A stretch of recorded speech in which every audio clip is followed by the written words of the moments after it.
Hi, everybody. It's Mike from Here, the Watchman. Welcome to the Sunday edition of the Watchman's Report. I hope you're all having a blessed Sunday out there and enjoying family and some worship today.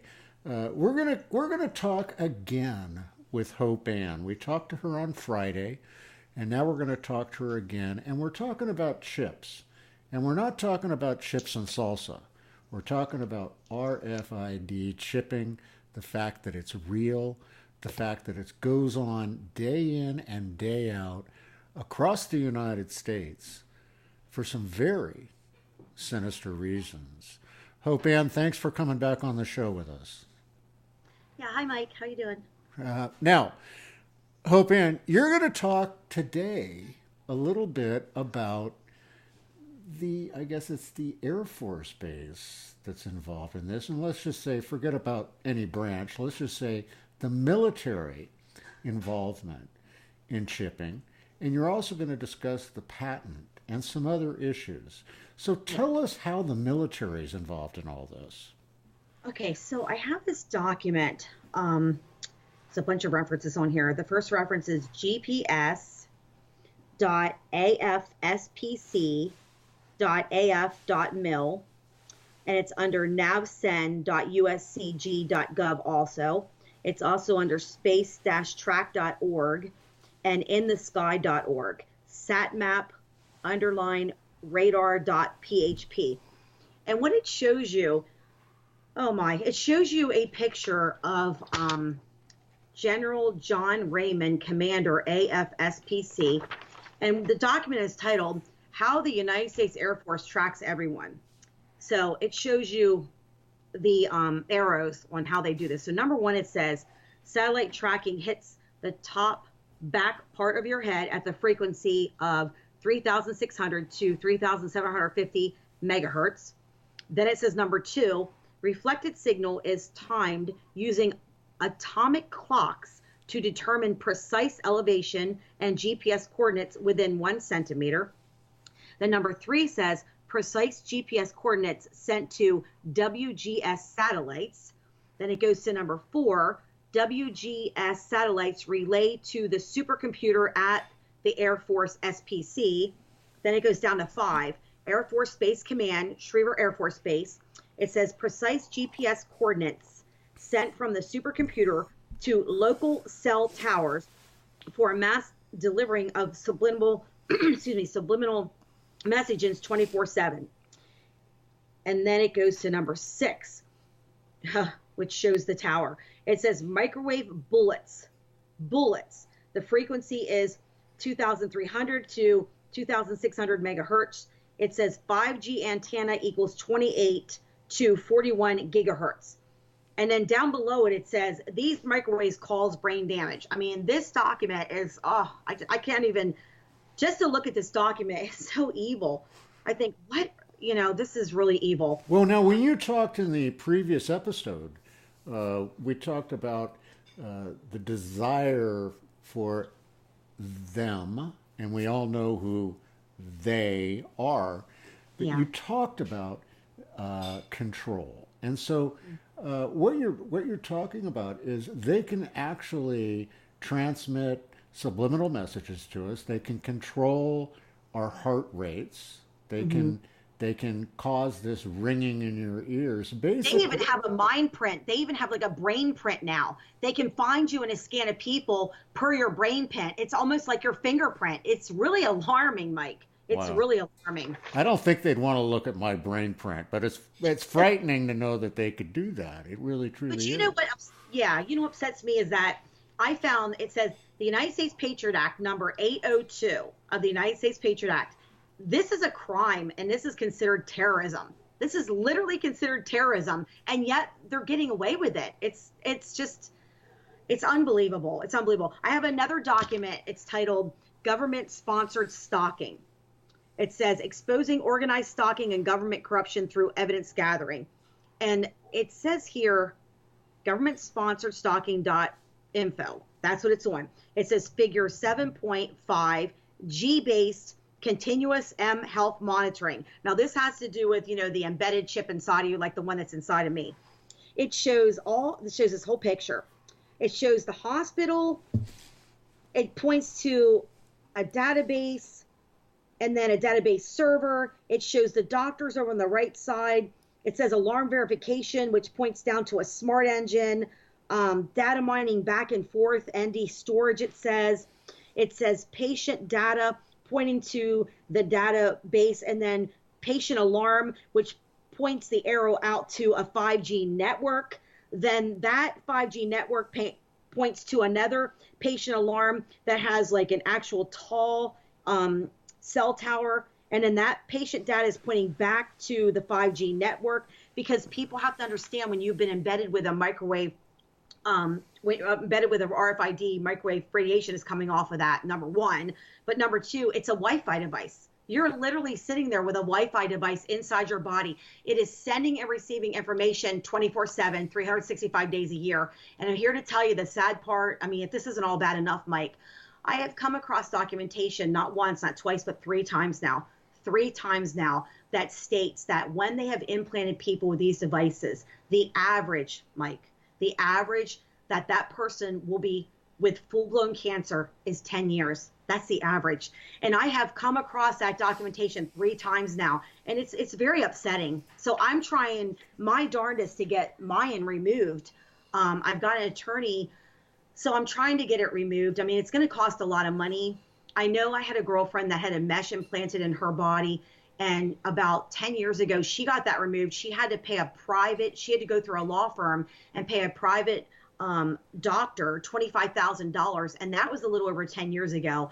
So I don't know what it would cost to get mine removed, but mine is around my main artery, and that's why this cancer doctor that implanted me with this, he said he can't remove it. He said, even if I wanted to remove it, I can't. And I said, why can you not? He said, because I wrapped it around your main artery. That is what he said. Well, I mean, what's frightening, Hope Ann, what's really truly frightening here is that if I want to turn my body into a Wi-Fi receiver, that's up to me. If I want to do it, I can go down to my local Verizon store and say, hey, I want to implant to make myself a walking Wi-Fi. Now that's my choice. But what you're talking about, what's so sinister about what's going on, yes, is they are sneaking this stuff into us during standard, normal medical procedures. Is that right? Surgery, dental. Yes, I have one document that states that there's 2 ways they're getting it into people. Number 1, through implants. And number 2, this is going to shock you, the flu shot. The flu shot. Yes. Okay. And then, of course, we know the dental part of it because we just looked at that survey where they took 3,000 people across the country, and 1 in 3 of them have been implanted. So the more I research, the more all this comes to me. But I have another document here that is a United States patent. And this patent is 8,115,618. And it's the date of the patent was February the 14th in 2012. And it states the title of it is RFID antenna for in-body device. And it's many pages long here. But the one part I did tag, okay. It has like sections to it. Okay. So this section here is 23. And it says, general such subjects are mammals or mammalian, whatever that means. And then it goes down to say humans, chimpanzees, and monkeys. And then it says, in certain embodiments, the subjects will be humans. Following placement of the device in the body of a subject, the devices are employed for a variety of purposes. Example, to sense one or more physiological perimeters, to deliver one or more therapies, or to mark a personal event of interest, whatever that means. And this is in this United States patent that's titled RFID antenna for in-body device. I've come across so much documentation, I can barely keep up with all of it. But I want to talk about these 2 cases in the United States here that actually, 2 really important cases that were, really important. One of them is, his name was James Walbert. and he was able to get a protection from abuse order. Actually, he was able to get that. But I'm going to read to you the let me find his. While you're finding that, listen, folks. If one of you can explain to us all what mammalian is, I mean, I know what a mammal is, and I know clearly what a reptile is, but this mammalian thing, I'd love to know what exactly is that. So go ahead, Hofan, go ahead. Okay, so I found here, this guy's name, like I said, was James Walbert. And in this document here from 4 Wins 10, Truth Wins, it's called Secretly Forced Brain Implants, Part 3. There was a gentleman here named William Taylor. He's a private investigator, and he's advocating for secretly forced brain implanted, target individuals. This gentleman was a James Walbert, is a targeted targeted individual. And it just goes down, and this gentleman was actually a former United States Marine Corps criminal investigator, Secret Service and FBI intelligence contractor. And he specializes in technical surveillance and countermeasures. This William J. Taylor, the private investigator, not James Walbert, the one that he was helping. He was actually helping this gentleman. And this gentleman, he went so far. I mean, the documentation that he actually went to court with, I mean, he had congressmen, he had senators. I mean, I was like, wow, I was really blown away with his. So the outcome did come. I mean, he did get a good outcome, so far. I mean, he got a protection from abuse is what he was able to get. But I mean, it's really a shame that this is even, happening. But I just thought if you guys wanted to pull up this document, it's under 4wins10.com. And it's very good. It says secretly forced brain implants, explosive court case, secretly forced brain implants, MRI scan image, medical and investigative reports. And so he had a Dr. Hall, which that gentleman was a targeted individual too. He had actually been implanted himself. He actually went to court with him also. So this gentleman was able to just go into court with all these people, and he was actually able to get some form of justice. I mean, he was able to get the protection from abuse order to have this stop, but the problem is he said that it never stopped. It's still apparently going on, you know what I mean, unfortunately. So then there was another case, and this case was unbelievable. This guy still to this day has gotten no justice whatsoever. And his is David A. Larson versus Alfred Mann Foundation, the Alfred Mann Foundation in the California Central District Court. And this gentleman had even more documentation and wasn't able to get anywhere. I feel so bad for him. You can pull him up under gangstalkingmindcontrolcults.com. His name is David A. Larson, and he does a David A. Larson report, and you can print it out. And it's just, it's unbelievable. I mean, it really is. This gentleman has not been able to get any kind of justice whatsoever. This gentleman went so far that he miraculously was able to find a doctor to take these implants out of him. They were able to save the implants. And within his report, you can actually see the pictures of that. I mean, it's just unbelievable. He lists many, he did a lot of us favors. He lists many of the patents in his document. Like here, U.S. patent, 6,205,361. Implantable, expandable, multi-contact electrodes. I mean, that's by Advanced Bionics. So if you go through here and you read it, it actually explains how they're able to put it in within the shot, and when it comes out of the head of the needle and goes into the patient, it actually, once it gets deep embedded down in there, it actually opens up, and they call it an array. It's almost like a butterfly. It opens up, and at that point, it starts to work. You know what I mean? So, but yeah, these two guys did a lot for people that have been implanted. I mean, this guy here, this David A. Larson report, it's phenomenal. And like I said, he has pictures, Mike. He actually shows the pictures of the implants that were in his body. Okay. What's the website again? Let's be really clear about the website you mentioned. Okay. This website is www.gangstalkingmindcontrolcults.com / David A. Larson report.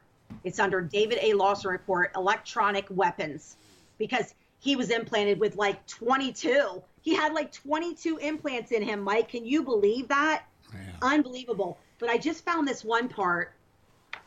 Okay, I just found this one part here. It says, the one that I read you about, the implantable, expandable, multi-conduct electrodes. Okay, it says that they are designed to be folded into a syringe, hypodermic needle, and injected into the target location. Upon being injected, the electrode array unfolds or expands to an open position. It's unbelievable. Now, here's what's unbelievable.